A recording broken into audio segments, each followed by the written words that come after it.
अस्सलाम वालेकुम, welcome to the healers. उम्मीद करता हूँ आप ठीक ठाक होंगे। आज मैं बेसिकली आपको बताने के लिए हाज़िर हुआ हूँ ट्रांसजेंडर्स के बारे में। ट्रांसजेंडर होते क्या हैं, क्योंकि आवाम के अंदर एक बहुत ज़्यादा डिस्कोर्स आजकल देखने में आ रहा है ट्रांसजेंडर के मामले में। और बहुत सारे लोग जो हैं वो आमतौर पे जो आम मुखन्नस हैं, जो जेनेटिकली जिनको हम यूनच कह सकते हैं, और एक फजूल सी टर्म दी हुई है, वो बहुत ही गलत बात है, आमतौर पे खुसरे कहा जाता है, जो कि मैं समझता हूँ कि नहीं कहना चाहिए। इसको ही ट्रांसजेंडर समझ रहे हैं। तो मैं बेसिकली आपको बताना चाहता हूँ कि जो खुसरे या ये मुखन्नस जो है बेसिकली, और जो ट्रांसजेंडर है, इनमें फ़र्क क्या होता है। तो इसको समझने के लिए आपको थोड़ी सी बेसिक एम्ब्रियोलॉजी समझाने जा रहा हूँ। सबसे पहले देखिए, जो मर्दों के अंदर से मादा निकलता है, उसके अंदर जो जरसूमें होते हैं उनको स्पर्म कहा जाता है। आमतौर पे मर्दों में एक सेल के अंदर 46 क्रोमोसोम होते हैं। तो जो हमारे मर्दों के स्पर्म्स हैं, इनके अंदर 23 क्रोमोसोम होते हैं नॉर्मली। ओके, अगर 23 से कम या ज़्यादा हो तो फिर आगे बच्चों में जेनेटिक डिजीज़ आती है।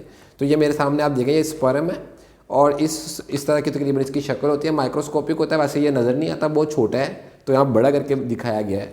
और इसमें 22 क्रोमोसोम तो ऑटोसोम है, लेकिन हर स्पर्म के अंदर या तो एक एक्स क्रोमोसोम होता है या फिर एक वाई होता है। ठीक है, इन दोनों को सेक्स क्रोमोसोम कहा जाता है। तो स्पर्म दो किस्म के होते हैं हर मर्द के पास। आधे समझ रहे हैं एक्स होते हैं, और आधे जो है 50% वो वाई होते हैं। तो इन्हीं पर डिपेंड करता है कि आगे लड़का पैदा होगा या फिर लड़की पैदा होगी। दूसरे नंबर पे आ जाता है जो फीमेल में जो गमीट्स होते हैं, उनको आमतौर पे हम कहते हैं बैज़ा उर्दू में, या फिर आप इसको अंडा कह सकते हैं, एग कहते हैं, ओवा भी कहते हैं समटाइम। तो ये ओवरीज के अंदर बनते हैं। यहाँ पे नज़र आ रहे हैं आपको, ये एग है। ओके, तकरीबन इसी तरह का राउंड ओवल शेप हो सकता है। और जब ये कभी, यानी ये स्पर्म जिसके अंदर क्रोमोसोम एक्स या वाई है, जबकि अगर आप इधर देखें तो ये इसमें सिर्फ एक ही क्रोमोसोम है जो कि एक्स होता है। अगर स्पर्म जो कि इधर एक्स नज़र आ रहा है और इधर जो कि अंडा है, इसके साथ जाके फ्यूज़ होता है, तो इसके नतीजे में हमारे पास जो चीज़ आती है वो जाइगोट बनता है। ठीक है। अच्छा, स्पर्म दोनों किस्म के हो सकते हैं, या एक्स भी हो सकता है, वाई भी, जो भी आएगा जब अंडे के साथ फ्यूज़ हो जाता है तो हमारे पास जो चीज़ बनती है उसको जाइगोट कहा जाता है। अब जाइगोट के अंदर दोबारा से हमारे पास 46 क्रोमोसोम हो जाते हैं। ख़ास तौर पे अगर हम 23rd क्रोमोसोमल पेयर की बात करें तो उसमें दो सूरतें होती हैं। तो अगर इधर स्पर्म एक्स वाला था और इधर जो है एग वो तो है ही एक्स वाला, तो ये एक्स जो है इंडिविजुअल वजूद पाता है, इसको आमतौर पे हम फीमेल कहते हैं, यानी बेटी पैदा होगी अगर स्पर्म एक्स वाला होगा। इसी तरह अगर स्पर्म वाई वाला होता है और एग तो होता ही एक्स वाला है, तो उस सूरत में ये जो क्रोमोसोमल पेयर है ये एक्स वाई बन जाता है। तो इसको हम आमतौर पे मर्द कहते हैं, नर पैदा होते हैं। तो स्पर्म ये तय करता है कि लड़की पैदा होगी या लड़के। ठीक है, एग ने हमेशा क्रोमोसोम एक्स ही देना है, लेकिन ये कि लड़का पैदा होना है या लड़की, ये स्पर्म के ऊपर डिपेंड करता है, मर्दों पे डिपेंड करता है। ठीक है, एक तो ये बात आपको क्लियर करनी है। सेकंड चीज़ आप देखिएगा कि एक तीसरी चीज़ होती है जिसको हम आम तौर पे कहते हैं कि मुखन्नस या फिर खुसरा कह सकते हैं, आप यूनच भी कहते हैं समटाइम।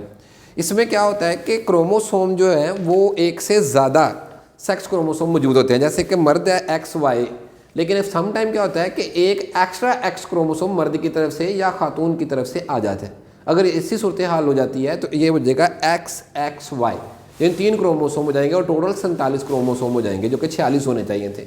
इस सूरत में इसको हम क्लाइनफिल्टर सिंड्रोम कहते हैं। क्लाइनफिल्टर सिंड्रोम प्रोनाउंस भी करते हैं, क्लीन फिल्टर भी समटाइम प्रोनाउंस करते हैं। तो ये एक तरह से मुखन्नस माना जाता है।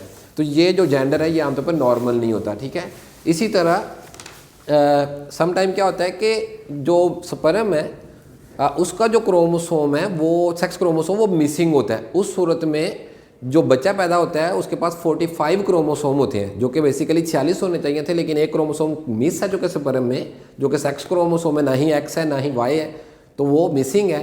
तो उस सूरत में जो बच्चा पैदा होगा वो XO कहलाता है। आमतौर पर उसको टर्नर्स सिंड्रोम कहते हैं। ये भी एक तरह से मुखन्नस होता है, और आप इसको इंटरसेक्स कह सकते हैं या फिर इसको यूनच कहा जाता है। जबकि ट्रांसजेंडर क्या होता है, ट्रांसजेंडर के बारे में थोड़ा सा देखिएगा कि ट्रांसजेंडर में एक नॉर्मली लड़का आपको अपेरेंटली नज़र आता है, बट वो ये क्लेम करता है या वो सोचता है अपने अंदर से, वो फील करता है कि वो एक लड़की है। तो उसका बिहेवियर ऐसा होता है कि वो अपने आप को एक लड़की फील करवाता है, बट होता बेसिकली अपेरेंटली वो एक लड़का है। तो इस सूरत को हम ट्रांसजेंडर कहते हैं। यानी ये कोई क्रोमोसोमल या जीनियाती मसला नहीं है, जेनेटिक डिजीज़ नहीं है, बल्कि ये बेसिकली एक साइकोलॉजिकल डिसऑर्डर है, एक बीमारी है और इसको बाकायदा ट्रीट किया जाता है और ट्रीट किया जा भी सकता है। सही है। तो ट्रांसजेंडर क्या होता है कि जब आप मेल हैं लेकिन अपने आप को फीमेल फील करें तो आप ट्रांसजेंडर हैं। दूसरी सूरत हो सकती है कि अगर आप फीमेल हैं लेकिन आप अपने आप को अंदर से एक मेल तस्वुर करते हैं, अपने आप को जब भी सोचते हैं आप बतौर मेल सोचते हैं, तो इस सूरत में भी आप ट्रांसजेंडर। तो ट्रांसजेंडर जो है वो जेनेटिक डिजीज़ नहीं है बल्कि साइकोलॉजिकल डिसऑर्डर है। तो उम्मीद है कि आपको इस सारी टर्मिनोलॉजी से इंटरसेक्स को या यूनज, खुसरा, मुखन्नस और इवन ये जो नॉर्मल बेटा बेटी का पैदा होना और फिर ये ट्रांसजेंडर के कॉन्सेप्ट जो है वो क्लियर हुआ होगा। अगर आपको हमारे वीडियोस पसंद आ रहे हैं तो हमारा चैनल सब्सक्राइब कर लीजिए। Until next time, Allah Hafiz.